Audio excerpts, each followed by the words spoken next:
ሰላም ልስኩራችሁ የዜና ቻናል ቤተሰቦቻችን የሳቱን መረጃ ይዘናል። እናንተ ሰብስክራይብ አድርጋችሁ አብራችሁ እንድትቆዩ እንጠይቃችኋለን። ዋናዎቹ ልንገራችሁ። የባህር በር ለማግኘት ከፍተኛ መኮንኖች አስፈላጊውን ዝግጅት ማድረግ አለባቸው ሲሉ ፊልድ ማርሻል ገልጸዋል። ሲሆን ደግሞ የኢሳያስ ተተኪ ማነው ብዙዎች የተናገሩበት ያለ ጉዳይ ነው። በኤርትራ በተመለከተ እንደዚሁም የዩሪ ሙሴቬኒ ተተኪ ልጃቸው መሆኑ ታውቋል። ስለሱ ማጠን ያለ መረጃ አለን።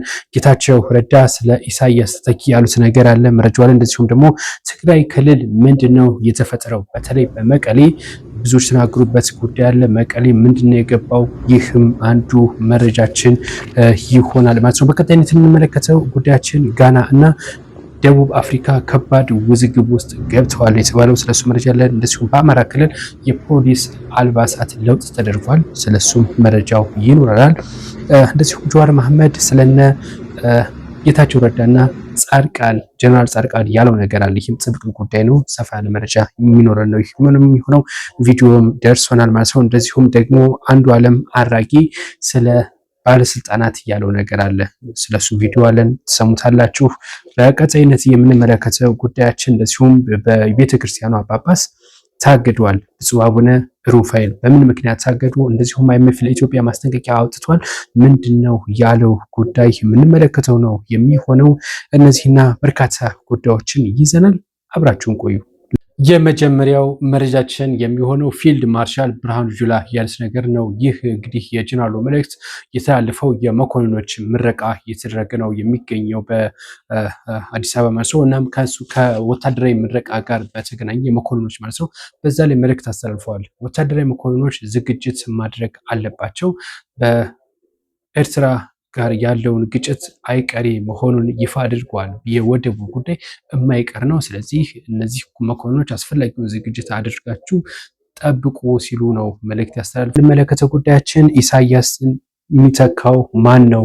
በኢሳያስ በኤርትራ ያለው ፖለቲካ ተተኪው ማን ነው ተብሎ ብዙዎች ተናገሩበት ስለሚገኘው ኢሳያስ እንግዲህ ቤተሰቦቻቸው ልጆቻቸውም ሆነ አዝማድ ዘመዶቻቸው አንድም በፖለቲካ ውስጥ የሉም ነው የተባለው። ይህ ትንሽ የሚያስገርም ነገር ነው። ምንም አይነት ቤተሰብ የላቸው። ምናልባትም ኢሳያስ አፈወርቂ ስልጣን ቢለቁ ህይወታቸው ቢያልፍ ያው ስልጣን እንደማይለቁ ይታወቃል። በህመም ወይም ደግሞ በሞት ከስልጣን ቢለዩ ማን ነው ኤርትራን የሚመራው የሚለው አነጋጋሪ ጉዳይ ነበር። ከዚህ ጋር በተገናኘ ግን ብዙዎች መላምት አስቀምጠዋል።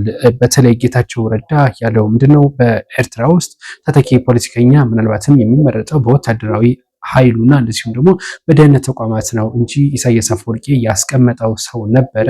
ነገር ግን ያ ሰውዬ ህይወቱ አልፏል ሲል ነው ጌታቸው ረዳ የገለጸው ማለት ነው። ከዚህ ጋር በተገናኘ ግን በዩሪ ሙሴቬኒ ልጃቸው ማለት ነው የኡጋንዳው ዩሪ ሙሴቬኒ ልጅ ጀነራሉ ኦልሬዲ እንግዲህ አባቱ ከሞቱ በኋላ ስልጣኑን ለመረከብ ቅድመ ዝግጅት እያደረገ መሆኑ ታውቋል የተባለው።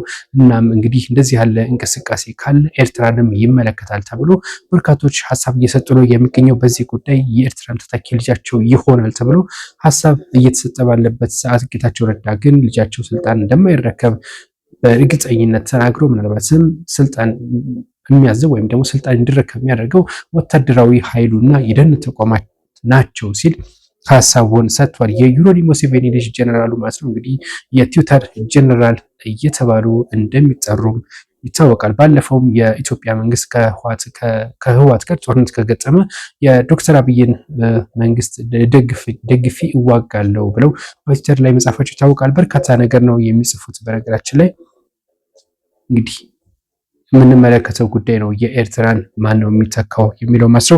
በቀጣይነት የምንመለከተው ትግራይ ክልል ምንድነው የተፈጠረው?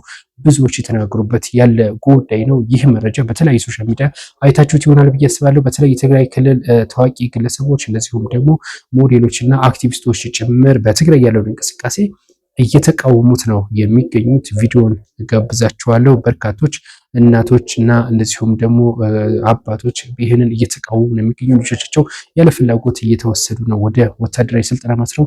መቀሌ እስካሁን ሰላም ነበረ፣ ዙሪያውን ነበረ ወታደራዊ ምልመላ ሲደረግ የነበረው። አሁን መቀሌ ከተማ ምልመላ እየተደረገ ነው የሚገኘው። ከዚህ ጋር የትግራይ እናቶች ምናሉ አክታቂ ሰዎች ምናሉ ተመልክተው ቪዲዮ መስራህ እንኳን ይፈውቱን ግን ሓድሻ ከዓ ይኽእለካንና تزግበር ዘሎ ሕዚ ኣብ ትግራይ ወጣታት ብዘይ ፍቃዶም ብዙሕ ግፍዒ ይበፅሖም ኣሎ በዚ ያው እንደሰማችሁት ነው በቪዲዮ ላይ ማለት ነው ምን ያክል ተቃውሞ እንዳላቸው። በነገራችን ላይ እነዚህ ወታደራዊ ምርመራ ከተደረገ በኋላ በቀጥታ ግማሾቹ ወደ ኤርትራ ይሄዳሉ ነው የተባለው። ኤርትራ ከሄዱ በኋላ ወታደራዊ ስልጠና ከሰለጠኑ በኋላ በቀጥታ ወደ ሱዳን ያመራሉ ነው የተባለው። ሱዳን እንግዲህ ከባድ የሆነ የእርስ በርስ ጦርነት እንዳለ ይታወቃል። የአልቡርሃንና የሄሜቲ ጦርነት ማለት ነው። በጀነራል አልቡርሃን በኩል ምንም አይነት ወታደር እጥረት ከባድ የሆነ ወታደራዊ እጥረት አጋጥሟል የተባለው ምክንያቱም ታዋቂ ኃይል አጋጥሟል የተባለው። ይህ ደግሞ ጦርነቱ አሳማኝ ስላልሆነ ነው። ሙሉ ለሙሉ ወደ ድሮን ውጊያ ገብተዋል ነው የተባለው። ከዚህ ጋር በተገናኘ ነው እንግዲህ ከኤርትራ በርካታ ወጣቶች ከትግራይ ክልል በርካታ ወጣቶች በኤርትራ አድርገው ወደ ሱዳን እየገቡ እንዳለ ባለፈውም እንደሚታወቀው ወደ እዛ ሲያቀኑ የነበሩ በድሮን ጥቃት መመታታቸው የሚታወስ ጉዳይ ነው። በቀጣይነት የምንመለከተው ጉዳይ የጋና እና የደቡብ አፍሪካ ውዝግብ ነው። በደቡብ አፍሪካ እንግዲህ ከባድ የሆነ የስደተኛ ጠል እንቅስቃሴ እንዳለ ይታወቃል። ባለፈው ዕለትም እንደዚሁ ጁን 30 ማለት ነው ወደ 220 ሰላማዊ ሰልፎች ተደርገዋል ደቡብ አፍሪካ ማለት ነው። ከነዛ ውስጥም 108 አካባቢዎቹ ሰላማዊ ሲሆኑ የቀሩት እንግዲህ ከባድ የሆነ ነውጥ ያስቀጠሉ ነበሩ።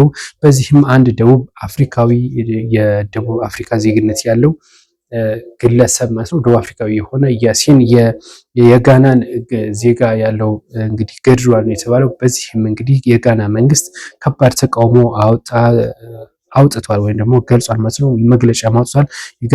የጋና የውጭ ጉዳይ ሚኒስትር በመግለጫው እንደተጠቀሰው ከሆነ ይህ ግለሰብ የተገደለው በደቡብ አፍሪካ ከ20 ዓመት ነዋሪ እንደሆነ እና እንደዚሁም ደግሞ በልብስ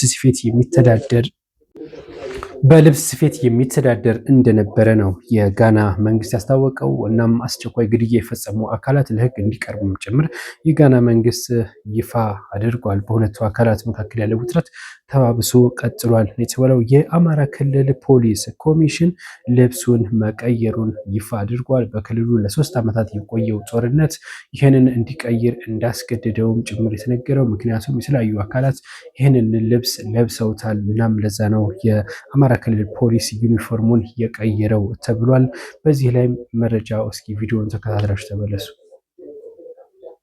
እንደሰማችሁት ነው የክልሉ ፖሊስ ኮሚሽን አዛዥ ናቸው ይህን ልብስ እንዲቀየር እንትን ያደረጉት ማለት ነው። እና ልብሱ ለቀጣይ ዓመታት ጥራት ያለው ደህንነቱ የጠበቀ ልብስ ነው ሲሉ ነው እንግዲህ የገለጹት ማለት ነው።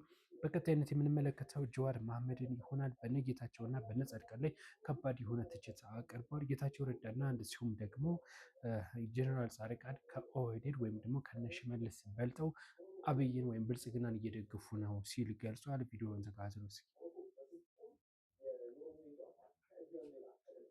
የሚሉትን ነገር ደግሞ እንደማያምኑ ታውቃለህ፣ ግን የሚሉት ነገር ጉዳት አለ። በቀጣይነት የምንመለከተው የአንዱዓለምን ጉዳይ ነው። ፖለቲከኛ አንዱዓለም እንደዚሁ ልክ እንደ ጀዋር ሀሳቡን ሰጥቷል። የኢትዮጵያ ባለስልጣናት አይዟችሁ ወይም ደግሞ የእነሱን ብቻ መግዘፍ ነው እንጂ የሚመለከቱት ኢትዮጵያ ገደል ብትገባ ብትፈራረስ አይመለከታቸውም ሲል ነው የገለጸው። እናም በዚህ ጉዳይ ብዙዎች ተናገሩበት ነው የሚገኘው። ቪዲዮውን እስኪ አዳምጡት። ይህን ይመስላል። በቀጣይነት የምንመለከተው ጉዳያችን የሚሆነው ብፁዕ አቡነ ሩፋኤል ናቸው። ብፁዕ አቡነ ሩፋኤል ታግደዋል በቤተ ክህነት መስሎ የቅዱስ ሲኖዶስ እንግዲህ ስብሰባ ተደርጎ ነበረ። እናም በዛ በስብሰባው ላይም የብፁዕ አቡነ ሩፋኤል በሚመሩት ሀገረ ስብከት በአሶሳና በጋምቤላ ባሉ ሀገረ ስብከቶች ነበሩ። ሁለት ጊዜ ክስ ቀርቦባቸዋል።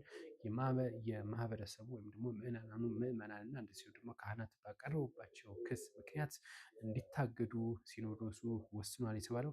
በርካታ እንግዲህ እሳቸው ሲናገሩ ነበር ለኢትዮጵያ ወይም ደግሞ ለኦርቶዶክስ ተዋሕዶ ቤተክርስቲያን እንደ አብይ ጥሩ ጊዜ የመጣለት የለም። ለክርስትና እምነት ወይም ለኦርቶዶክስ አብይ ጥሩ እድል ነው ይዞ የመጣው፣ ስለዚህ መደገፍ አለብን። እንደዚሁም 7ኛውን ፓትርያርክ ኦሮሞ ማድረግ አለብን። ቻችን አይኤምኤፍ ነው። አይኤምኤፍ ኢትዮጵያን በጥብቅ አስጠንቅቋል የተባለው ከሌላ አገር ብድር እንዳትበደር፣ እንደዚሁም ደግሞ የዋጋ ግሽበቱን በአስቸኳይ እንዲቆጣጠሩ። አሁን ላይ የዋጋ ግሽበቱ ወደ 17% ከፍ ብሏል። እሱም እንዲስተካከል ጥሪ አቅርቧል ነው የተባለው። አጠቃላይ የኢትዮጵያ ዕዳ ወደ 50 ቢሊዮን ዶላር ደርሷል። የሀገር ውስጥ የውጭ ዕዳ ወደ 31 ሲሆን ቀሪው ደግሞ የሀገር ውስጥ ዕዳ እንደሆነ ጭምር የተነገረው። እናንተ በዚህ ጉዳይ ምን አሰባላችሁ? የሰዓቱ መረጃዎችን ይህን ይመስል ነበረ። እናመሰግናለን።